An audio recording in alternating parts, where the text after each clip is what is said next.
The one which was often seen as the epitome of the 80s was the Design Museum in London's Docklands, funded almost entirely by private capital. But even when presiding over its opening, Mrs. Thatcher was unconvinced that museums were in tune with her times. I call it an exhibition centre and not a museum. A museum is something that is really rather dead, and this is a living exhibition.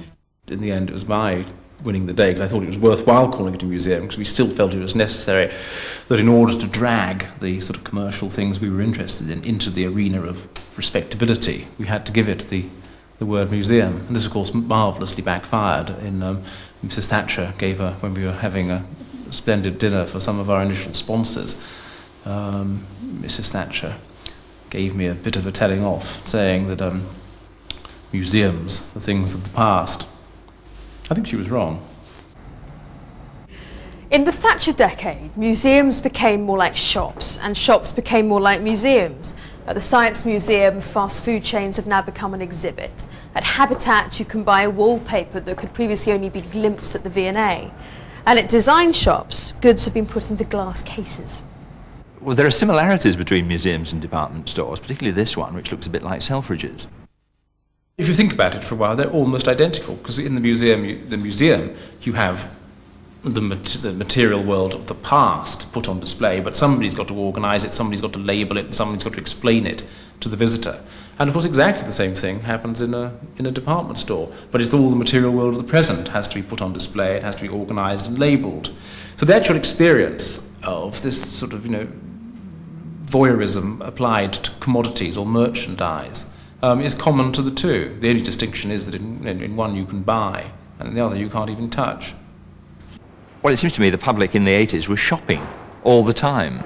I don't think they came into museums for the purposes of shopping, but we certainly recognised the opportunity, and it's helped us enormously in financial terms, to provide high-quality retail outlets in which much higher quality of goods were sold in a professional manner to a public that really wanted them.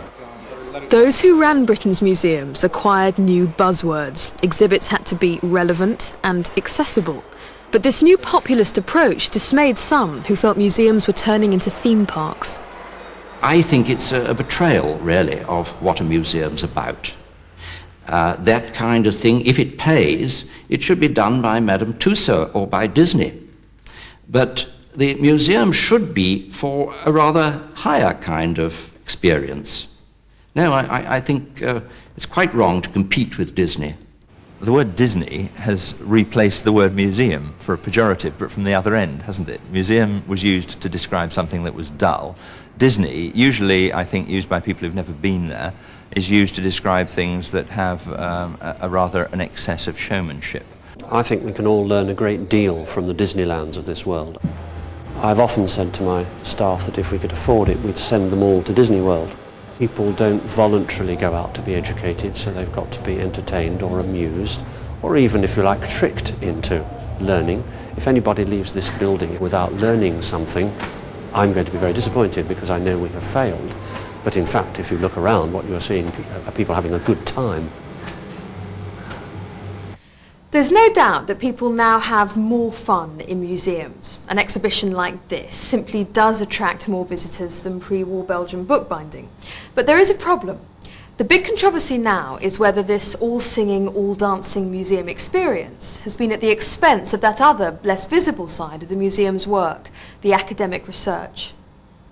Of course, the public doesn't realise in, say, the Natural History Museum that the scientific work which goes on completely unseen by the people who go to look at the front of house plastic dinosaur shows is of vital importance. And I'm told that the staff, the scientific staff of the Natural History Museum, has been cut in the last 10 years from 350 to 250. Now this has all happened in the last 10 years, and of course a lot of things have had to give.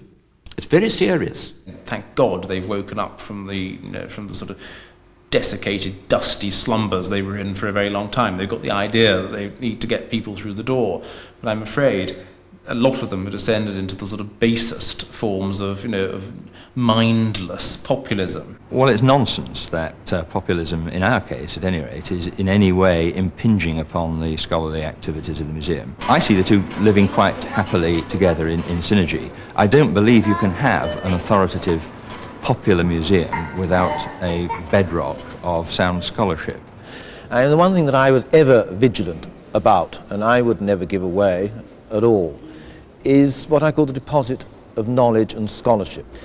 And certainly one felt towards, by the time that I was leaving, that sort of area was very, very much under attack. I'm quite certain that there's no truth in these terrible allegations, Prime Minister, he said. He wondered if Madam would be a more suitable form of address, or perhaps Ma'am, as one called the Queen. She looked at him hard, and he shifted uncomfortably. She was marking individual passages with a mauve highlighting pen. It was this habit that had most unsettled him on his first meeting with her. She was, he'd suddenly realised, better briefed than he was. "Yes, Sir Percival," she said without looking up. "Are you going to speak to me, or just stand there, mouthing like a goldfish?" The figure standing before him now, unlit by studio lights, unframed by a television set, was neither institution nor legend, and bore little resemblance to the caricatures of political cartoonists. Even the nose was much like any other. This was a neat, stooped 65-year-old with a collapsing face and a filmy stare, a courteous rather than an authoritative presence, disconcertingly vulnerable. The thing that's so amazing about her is the size of what she's trying to do. Her? Baby? Jamcha was confused. "I'm talking about you-know-who," Valence explained helpfully. "Torture. Maggie the bitch." After a decade of the lady from Grantham, Raymond sensed the mood was for change. The monthly unemployment, inflation and import-export figures announced at regular intervals during the campaign all augured badly for the Conservatives. "The British Prime Minister happens to be an extremely humane lady, far more than her 5 immediate male predecessors. Although able to stay cooler than any of them under extreme pressure, she is far from immune to tears." I will read many different things. It may be a detective story. It may be a Freddie Forsyth. I think I'm rereading the 4th Protocol at the moment. And so it enables me to take my mind right off what I have been doing, and eventually, just as the book falls off the bed, to turn off the light and drift off to sleep. Public library service, which certainly used to be the envy of Europe, is now in an absolutely appalling state. And of course the way they've done it is... And I think the decline of the libraries, or the lack of funds that they've been given in the last decade, has been one of the greatest problems the book trade has faced.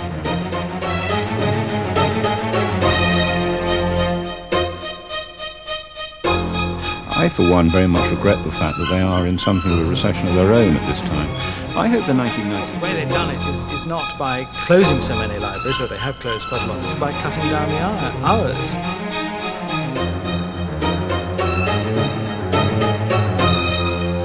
I think we have seen a degrading in standards over this last 10 years, and I think it's a great pity. Libraries had a tough decade, it's got to be said, and libraries did not enjoy their 1980s as much as booksellers did.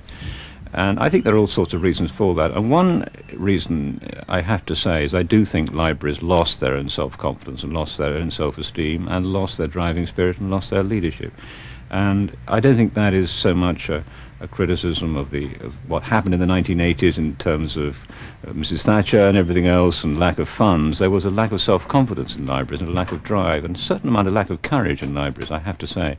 I think there's a very interesting comparison to be made between two forms of what we now have to call literary consumption in the 1980s. One is the public library service, which has been literally decimated with the closures of whole branches, of the cutting back in hours, and the way that libraries have become dowdier and dowdier, and in fact, in many cases, can't even afford to buy books.